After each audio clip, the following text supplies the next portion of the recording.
그 얘기 들었어요? 302호 어르신 말이에요. 무슨 일 있어요? 글쎄, 오늘 결혼하신대요. 경기도에 있는 한 요양병원. 평범한 병실에서 들려온 예상치 못한 소식입니다. 50년 만에 찾아온 기적 같은 재회. 그리고 그 짧은 만남 속에 찾아온 가장 큰 기쁨과 슬픔. 결혼 생활 일주일이 평생보다 더 긴 시간이었던 이영숙님의 이야기를 전해드리려 합니다. 시작과 함께 구독과 좋아요를 눌러주시면 감사하겠습니다. 지금 가진 건 별로 없지만 열심히 노력해서 좋은 남편이 될게요. 그의 다정한 목소리가 아직도 생생합니다. 벚꽃이 흩날리던 그날, 그가 내 손을 잡았던 그 따스함이 아직도 손끝에서 느껴집니다. 하지만 그 행복은 마치 봄날의 꽃처럼 너무도 짧았습니다. 제 이야기는 1955년 서울 변두리의 한 골목에서 시작됩니다. 어려웠던 시절이었지만 나름대로 정이 넘치고 따뜻한 분위기 속에서 자랐습니다. 부모님은 늘 저희 형제들을 위해 열심히 일하셨지만 가정 형편이 넉넉지는 않았습니다. 그래서인지 저는 어린 나이에 일찍 철이 들었고 내 힘으로 내 삶을 책임져야겠다는 마음을 가지게 되었습니다. 고등학교를 막 졸업하고 저는 바로 작은 무역회사에 경리로 취직했습니다. 당시 제 나이 19이었는데 한편으로는 설레고 또 한편으로는 모든 게 낯설고 두렵기도 했죠. 그래도 제자리에서 맡은 일을 잘 해내려고 애썼고 매일 조금씩 회사 생활에 적응해 나갔습니다. 그런데 그곳에서 저는 운명처럼 그를 만났습니다. 6살 많은 김수철 씨. 무심한 듯 보였지만 바쁜 와중에도 늘 저를 챙겨주던 그의 모습에 저는 조금씩 마음을 빼앗겼습니다. 어느 봄날 회사 사람들과 함께 간 벚꽃놀이. 김수철 씨와 단둘이 이야기를 나눌 기회가 있었습니다. 그날은 꽃잎이 정말 예쁘게 흩날리던 날이었고 우리는 주변 풍경에 빠져서 이런저런 이야기를 나누었습니다. 그렇게 서로를 알아가는 시간이 쌓이면서 우리는 조금씩 마음을 확인하게 되었답니다. 당시에는 그게 얼마나 소중한 기억으로 남게 될지 몰랐습니다. 제가 그분과 처음 사랑에 빠졌던 그 시절 이야기를 이렇게 꺼내 놓다 보니 그때의 설렘이 다시 살아나는 것 같네요. 그렇게 김수철 씨와의 인연은 점점 깊어졌습니다. 그는 단순히 회사의 상사가 아니라 저에게 있어 든든한 버팀목 같은 존재였어요. 그 시절에는 연애를 드러내놓고 하기 어려운 분위기였지만 우리는 틈틈이 시간을 내어 서로를 알아갔습니다. 커피 한 잔의 여유도 사치였던 그 시절. 가끔은 회사 근처 다방에서 뜨거운 커피 한 잔을 나눠 마시며 행복을 키워갔습니다. 아담한 오솔길을 걸으며 나눈 이야기들. 그리고 우리 둘만의 작은 비밀들이 하나둘 쌓여갔습니다.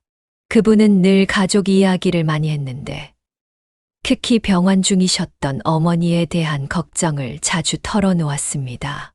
저는 그 이야기를 들으며 그가 얼마나 책임감이 강하고 속이 깊은 사람인지 알 수 있었죠.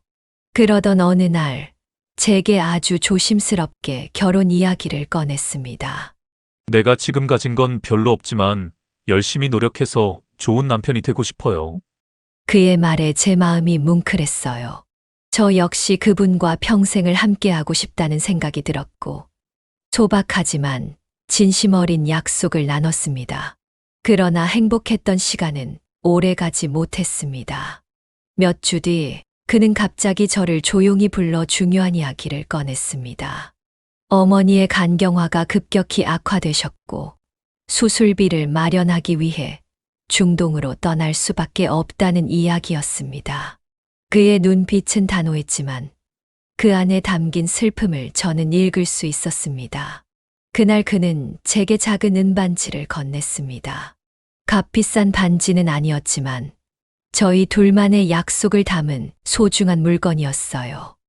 영숙 씨, 내가 꼭 돌아올게요. 기다려줄 거죠?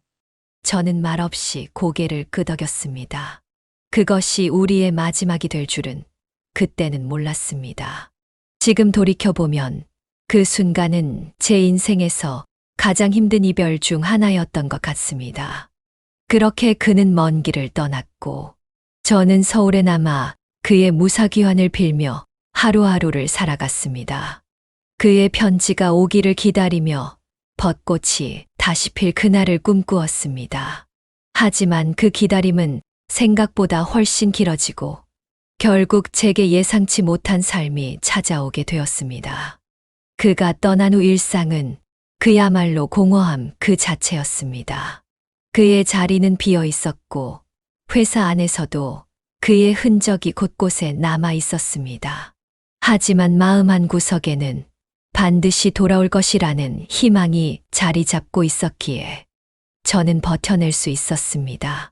처음 몇 달간은 그분의 편지가 간간히 도착했습니다. 먼 타국에서의 생활이 힘들지만 잘 지내고 있다는 그의 소식을 들을 때마다 안도의 한숨이 나왔습니다. 그 짧은 편지 한 장이 저에게는 하루하루를 살아갈 힘이 되어 주었습니다. 그런데 몇 달 후부터 그 편지가 끊기기 시작했습니다. 처음엔 일이 바빠서 그럴 거라며 스스로를 다독였지만 시간이 지날수록 불안감은 점점 커졌습니다.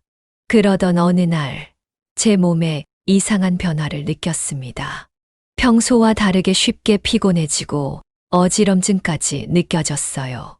병원에 가보니 의사 선생님께서 제게 뜻밖의 소식을 전하셨습니다. 저는 아이를 임신한 것이었습니다. 솔직히 처음에는 두려움이 앞섰습니다. 결혼도 하지 않은 채 아이를 가졌다는 사실이 당시의 사회적 분위기에서는 큰 부담이 될 수밖에 없었으니까요. 부모님께 이 사실을 알렸을 때 아버지는 몹시 화를 내셨습니다.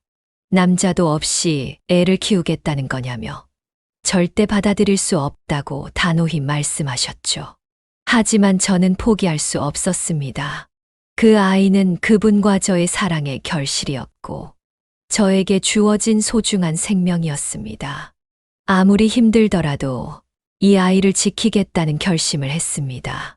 그래서 결국 부모님의 반대를 무릅쓰고 집을 나와 혼자 생활을 시작하게 되었습니다.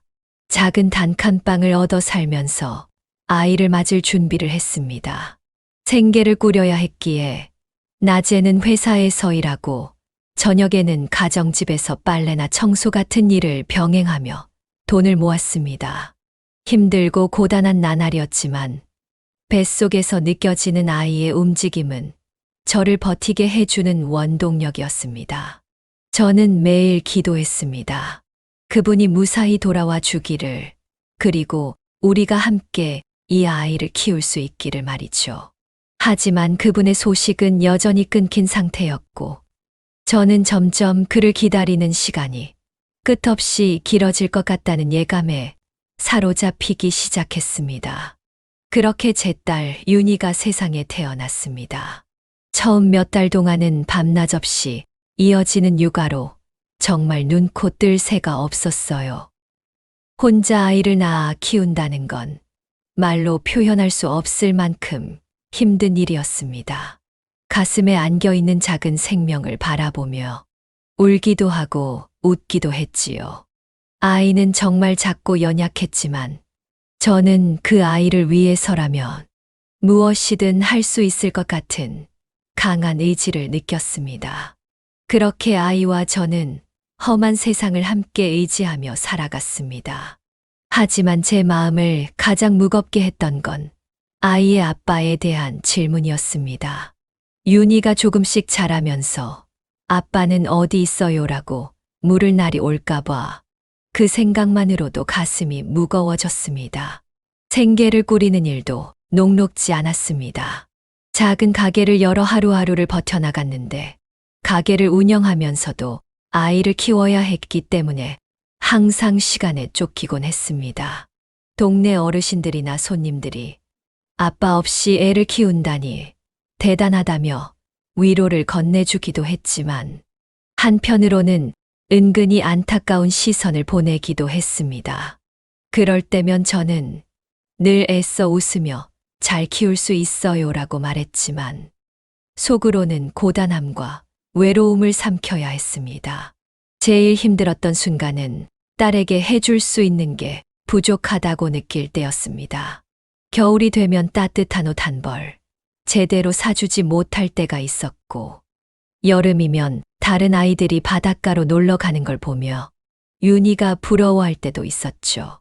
그럴 때마다 저는 스스로를 다그치며 더 열심히 살아야 한다고 다짐했습니다. 다행히 그런 가운데에서도 딸아이는 점점 씩씩하고 밝은 아이로 자라주었습니다. 참 감사하게도 딸은 제가 처한 상황을 나름대로 이해해 주려는 모습이 보였습니다. 그 아이는 저에게 있어서 정말 삶의 이유였고 희망이었습니다. 시간은 그렇게 덧없이 흘러갔습니다.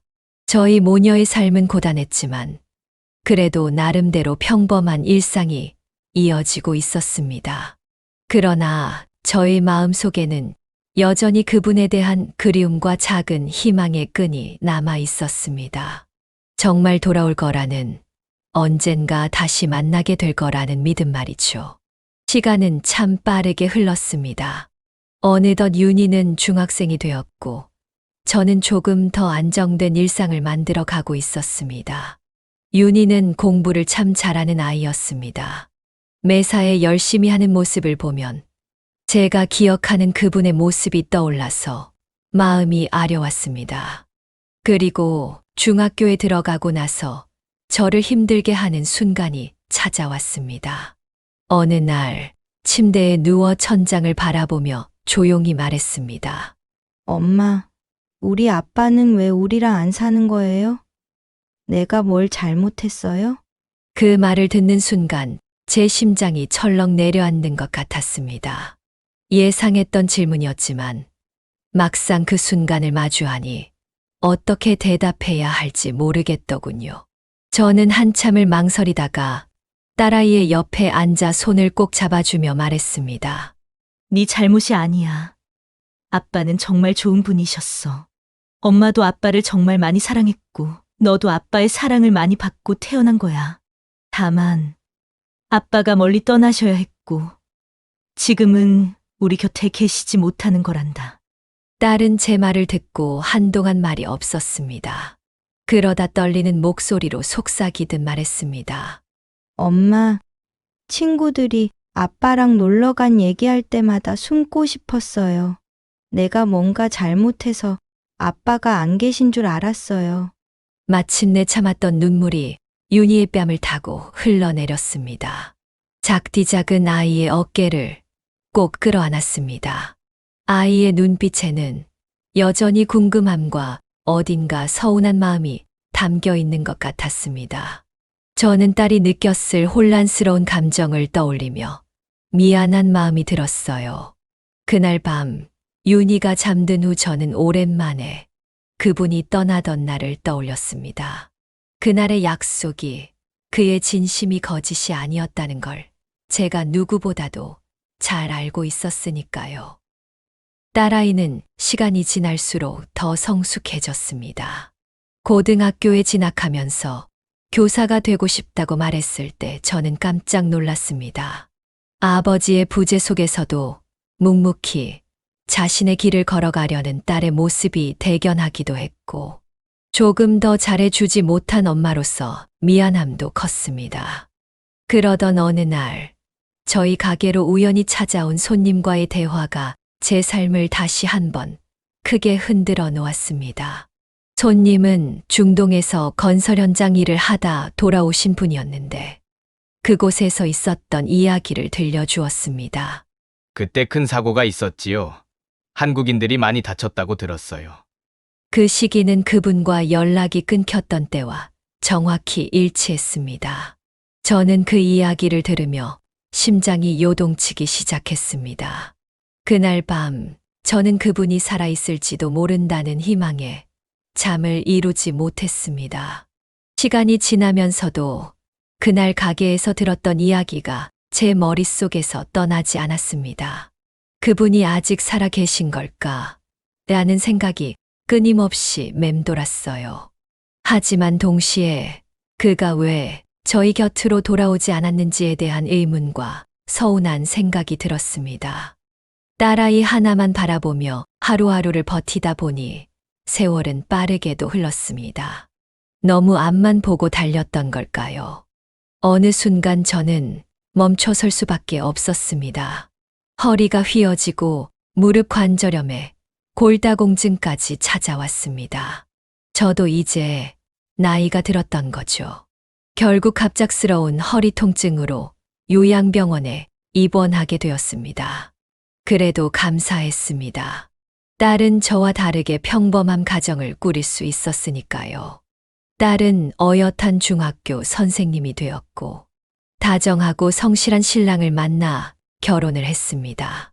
맞벌이에 아이들 챙기느라 바쁜 딸에게 짐이 되지 않으려 저는 혼자서 재활 치료를 받으며 병원 생활을 이어갔습니다. 병원 생활은 단조로웠지만 그곳에서 만난 사람들과 소소한 이야기를 나누며 지내다 보니 시간이 나름대로 빠르게 흘렀습니다. 그러던 어느 날 병원 복도에서 한 남자를 보았습니다. 지팡이에 의지해 천천히 걸어가는 모습, 순간 발걸음이 멈췄습니다. 머리는 희끗해졌고 등은 굽었지만 그 걸음걸이만은 50년 전 그대로였습니다. 가슴 한켠이 조여왔습니다. 다가가기도 돌아서지도 못한 채 그 자리에 서 있었습니다. 그때 그가 천천히 고개를 돌렸고 그 눈빛을 보는 순간 시간이 멈춘 듯 했습니다. 세월이 깊게 패인 주름 사이로 제가 그토록 그리워하던 그 따스한 눈빛이 고스란히 남아 있었기 때문입니다. 설마, 아니야. 그럴 리가 없어. 저는 스스로를 다독였지만 발걸음은 점점 그를 향해 다가가고 있었습니다. 가까이 다가가 그의 얼굴을 확인했을 때 제 입술이 저도 모르게 떨렸습니다. 저는 조심스럽게 그의 이름을 불렀습니다. 수철 씨, 맞으세요? 온 세상이 멈춰선 듯 했습니다. 영숙 씨, 정말 영숙 씨인가요? 그는 떨리는 목소리로 제 이름을 불렀습니다. 그 순간 저는 더 이상 말을 잇지 못한 채 주저앉고 말았습니다. 그 짧은 순간 우리 사이의 세월의 무게가 한꺼번에 밀려드는 것 같았습니다. 우리는 한참 동안 아무 말도 하지 못한 채 서로를 바라보며 눈물만 흘렸습니다. 그동안의 그리움과 기다림이 한순간에 터져 나오는 걸 느꼈습니다. 그날 우리는 병원 안 작은 정원에서 오랜 이야기를 나눴습니다. 그는 중동에서 겪었던 일들을 들려주었습니다. 그곳은 정말 고되고 힘든 환경이었어요. 건설 현장은 항상 위험했죠. 그러던 어느 날 크레인이 무너지는 사고로 제가 큰 부상을 당했습니다. 허리를 크게 다쳐서 병원에서 몇 달간 치료를 받아야 했고 그 기간 동안 편지를 쓸 수도 없었습니다. 병원에서 나오고 보니 당신의 주소가 적힌 편지 봉투를 잃어버렸다는 걸 알게 되었어요. 아무리 찾아봐도 연락할 방법이 없어서. 말을 잇지 못하며 고개를 떨궜습니다. 그는 저를 떠올리지 않은 날이 단 하루도 없었다고 말하며 눈물을 흘렸습니다.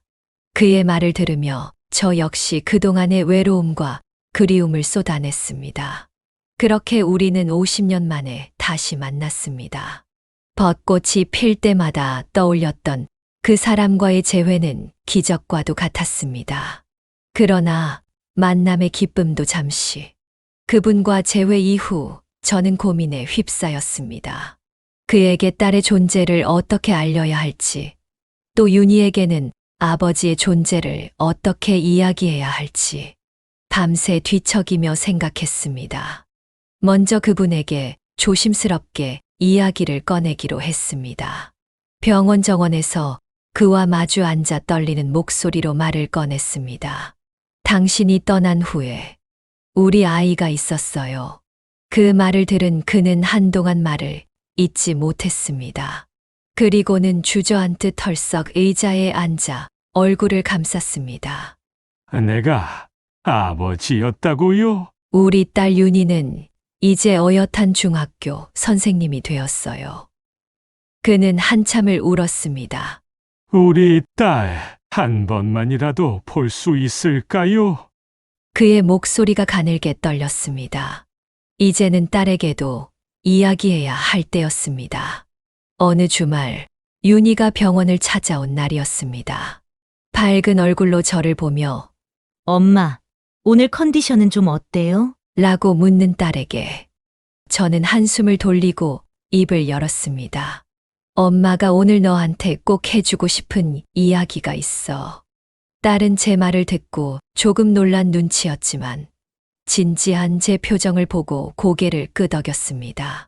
저는 떨리는 마음으로 차분히 이야기를 시작했습니다. 사실 내 아빠가 지금 이 병원에 계셔. 우연히 다시 만나게 되었단다. 그 말을 들은 윤희는 믿기지 않는다는 듯 저를 바라보았습니다. 복잡한 감정이 엉킨 눈빛 속에서 윤희가 어떤 생각을 하고 있는지 알 수 없었습니다. 하지만 이내 고개를 끄덕이며 이렇게 말했습니다. 엄마, 그분을 만나고 싶어요. 그날 병원 복도에서 딸은 처음으로 아버지와 만났습니다. 수철 씨는 윤희를 보자마자 말을 잇지 못하며 눈물을 흘렸고 딸 역시 그의 눈물을 보며 울기 시작했습니다. 두 사람은 서로를 꼭 끌어안으며 말로 표현할 수 없는 감정을 나누었습니다. 저는 그 장면을 바라보며 비로소 긴 세월 동안 가슴에 품었던 무거운 짐을 조금 내려놓을 수 있었습니다. 그리고 우리 세 사람은 과거의 상처와 시간을 넘어 다시 가족이 되기로 했습니다. 그날 이후로 우리는 조금씩 서로를 알아가는 시간을 가졌습니다. 함께하지 못했던 어릴 적 이야기부터 교사가 되고 싶다는 꿈을 갖게 된 과정까지 하나하나 진심으로 귀 기울이며 듣곤 했습니다. 딸 역시 아버지의 이야기를 들으며 그동안 알지 못했던 그의 삶을 이해해가기 시작했습니다. 그렇게 행복한 시간이 이어지는 가운데 갑작스러운 소식이 저희를 덮쳤습니다. 수철 씨의 폐암이 이미 많이 진행된 상태라는 의사 선생님의 말씀에 저의 마음은 또 한 번의 좌절을 감당해야 했습니다. 중동에서의 힘든 노동과 건설 현장의 분진이 그의 몸을 서서히 갉아먹고 있었던 겁니다. 처음에는 일시적인 피로라고 생각했던 기침이 점점 잦아졌고 밤이면 숨쉬기도 힘들어 했습니다. 산책을 나가도 예전처럼 오래 걷지 못했고 대화 중에도 자주 숨을 고르곤 했습니다.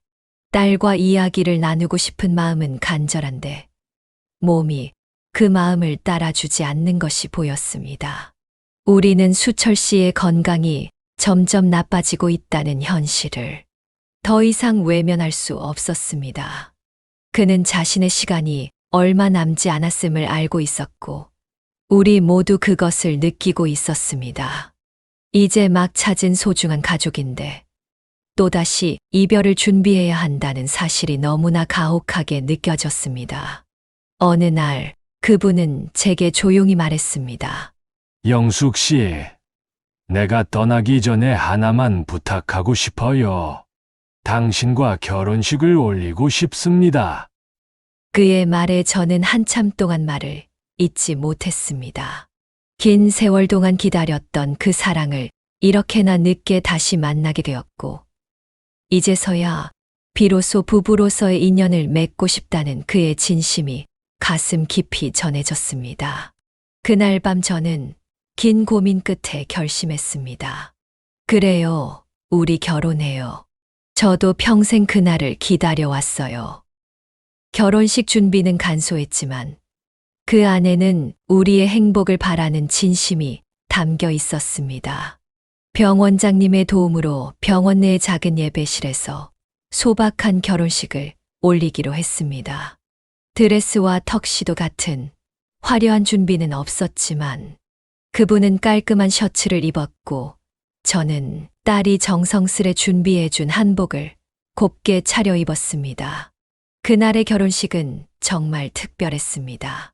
병원 직원들이 작은 꽃 장식을 준비해 주었고 케이크도 마련해 주셨습니다. 환자분들과 직원들이 함께 축하해 주는 따뜻한 분위기 속에서 50년을 기다려온 부부의 연을 맺었습니다.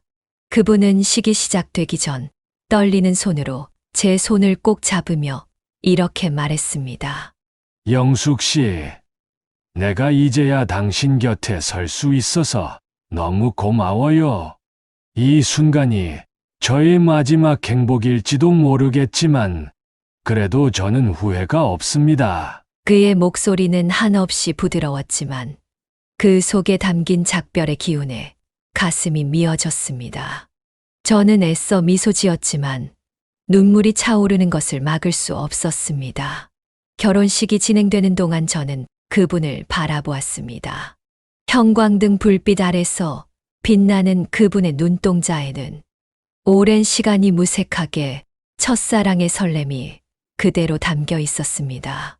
창밖으로 스치는 바람 소리가 마치 우리에게 주어진 시간이 모래시계처럼 흘러가는 소리처럼 들렸습니다. 딸과 사위는 결혼식을 지켜보며 눈물을 감추지 못했습니다. 결혼식이 끝난 후 병원의 작은 정원에서 사진을 찍었습니다. 그분은 윤희와 저를 번갈아 안아주며 오래도록 사진 속에 우리의 모습이 남아있기를 바랬습니다. 시간이 갈수록 그분의 건강은 점점 악화되었습니다.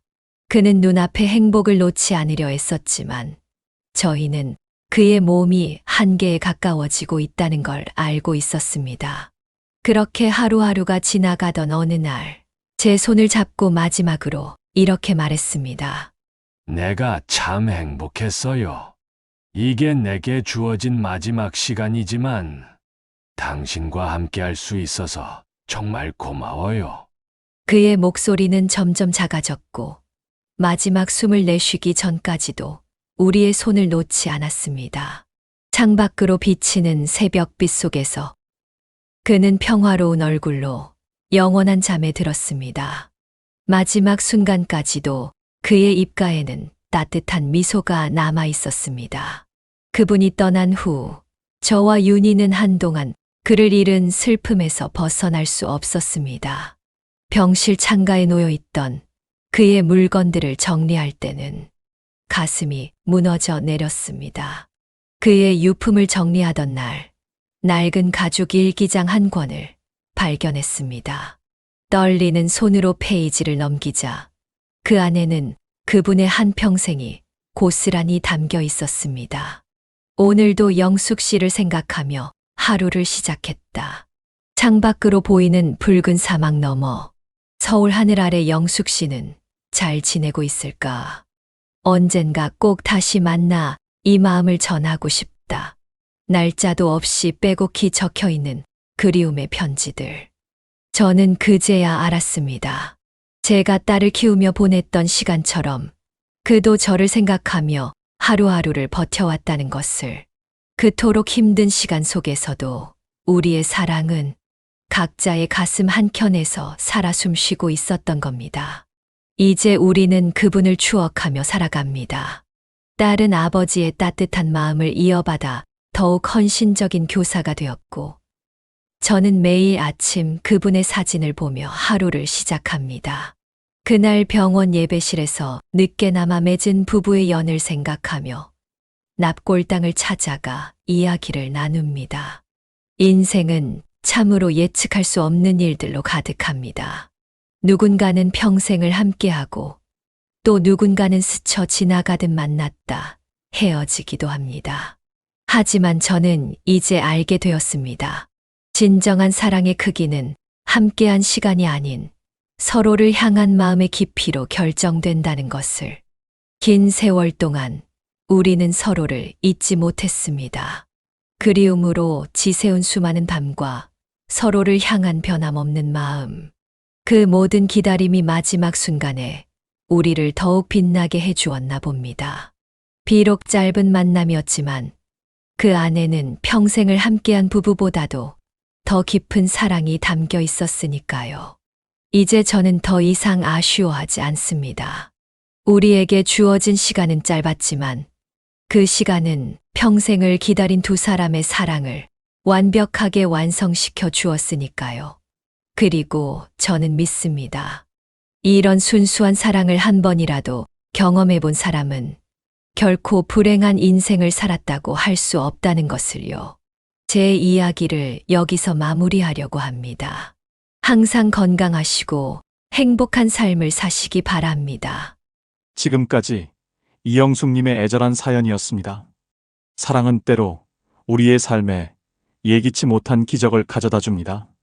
오랜 세월 가슴에 품었던 첫사랑과의 재회, 그리고 그 짧은 시간 속에서 느낀 깊은 행복과 이별의 아픔은 삶이 얼마나 소중한 순간들로 가득 차 있는지를 다시금 깨닫게 합니다.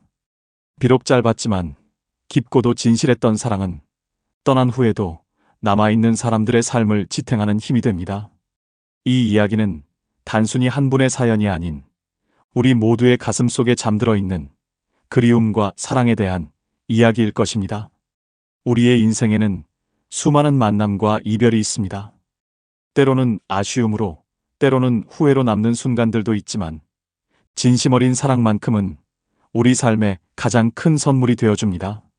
한순간의 만남이 평생의 그리움이 되기도 하고 오랜 기다림 끝의 재회가 인생을 완성시키는 마지막 퍼즐이 되기도 합니다. 여러분도 이 영상을 통해 소중한 사람들을 떠올리셨을 것 같습니다. 오늘 하루도 따뜻하고 평안하게 보내시길 바랍니다. 여러분 모두 더 건강하고 행복한 날들이 되시길 진심으로 기원합니다. 현명한 사람들에서 다음에 더 좋은 이야기로 찾아뵙겠습니다. 영상을 끝까지 시청해 주셔서 감사합니다.